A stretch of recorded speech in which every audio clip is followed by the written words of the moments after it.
CPIM কতটুকু শক্তিশালী আছে এটা দিল্লি থেকে কার সাথে দেখা করলো 14 দিন সেখানে মাটি কামড়ে বসে থেকে সেখানে কে গিয়ে এক কাপ চা খাওয়ার সুযোগ পেল,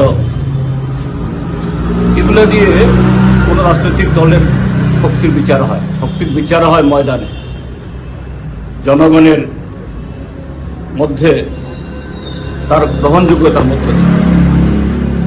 আজকে যে সিপিএম এর শক্তি, সেটা আমি পরোক্ষভাবে বলবো, এই যে গতকালও আগরতলায় ফিরে এসে প্রদ্যুৎ মাণিক্য বাহাদুর একটা বয়ান দিয়েছেন। সেটা কি, ভিলেজ কমিটি নির্বাচন যদি সহসায় না করে তাহলে তিনি সুপ্রিম কোর্টে যাবেন।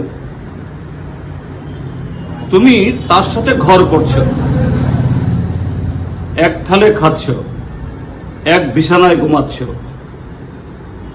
আর এখানে সে বিছনা ত্যাগ করতে পারছো না। সে থালা থেকে খাবার তুমি বাগনা বসালে তোমার পেট ভরছে না, আর দিল্লিতে গিয়ে সুপ্রিম কোর্টে করবে। এটা কাকে তারা এই ধোঁকা দিচ্ছে, কাকে তারা বোকা বাড়াচ্ছে? তো এখানেই সিপিআইএম এর শক্তি, যে সিপিআইএম যে কথাটা বলছে, ভারতীয় জনতা পার্টি একটা সাম্প্রদায়িক দল, বিভাজন রাজনীতি ছাড়া তাদের কোনো রাজনীতি নেই। এরা শুধু যে ত্রিপুরাজ্যের ট্রাইবেল জনগণের ভাষা, সংস্কৃতি, জমির অধিকার, স্বামীর অধিকারকে তারা অস্বীকার করছে না। এখন ভারতবর্ষের অন্যতম যে অগ্রসরতম জাতিদের মধ্যে অন্যতম বাংলা ভাষাভাষী, যে ভাষায় আমাদের জাতীয় সঙ্গীত আমরা গাই 144 কোটি মানুষ, সেই বাংলা ভাষাকে বলছে বাংলাদেশিদের ভাষা। তাদের আইটি সেলের প্রধান অমিত মালবিয়া বলছে বেঙ্গলি ল্যাঙ্গুয়েজ নামে কোনো ল্যাঙ্গুয়েজই নেই। তো সেই আরএসএস বিজেপি তার সাথে সখ্যতা করতে গেছেন আমাদের ত্রিপুরাজের ত্রিপুরা মথা।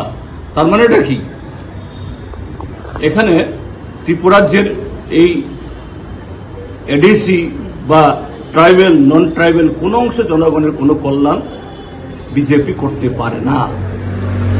তো এই জায়গাতেই সিপিআইএম এর বক্তব্য, গণমুক্তি মোর্চার বক্তব্য ক্রমশ ত্রিপুরাজ্যের জনগণের কাছে আরো উজ্জ্বল হয়ে উঠছে। আর এখান থেকে কিভাবে নিজেদেরকে তারা সুরক্ষিত রাখবে, তার জন্য বাইরে ঝগড়া দেখাচ্ছে, কোথাও কোথাও সমর্থকদের মধ্যে মারামারিও হয়, রক্তারক্তিও হয়, কিন্তু একজনের বিছনা একজন ছাড়তে পারছে না।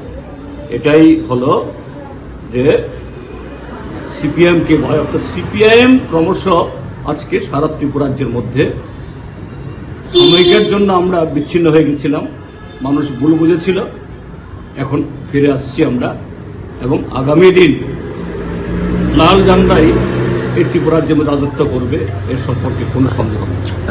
না রে, রেজিস্ট্রি করে বিয়ে করব। গয়নাগাটি কিছু হবে না রে। দিদিকে আর কত চাপ দেব বল? দিদি আমার জন্য অনেক কিছু করেছে। আর না, এই তোর সাথে পরে কথা বলছি, রাখছি। দেখ তো পছন্দ হয়েছে কিনা। চল ড্রেসিং টেবিলে চল।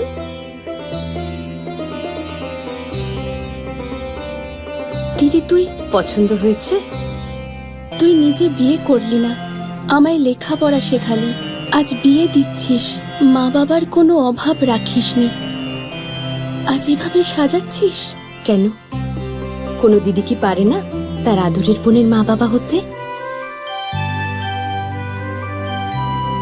তোকে কি সুন্দর লাগছে। রাধাকৃষ্ণ জুয়েলারি, উষা বাজার, আগরতলা, ধর্মনগর, বিলোনিয়া এবং উদয়পুর সেন্ট্রাল রোড।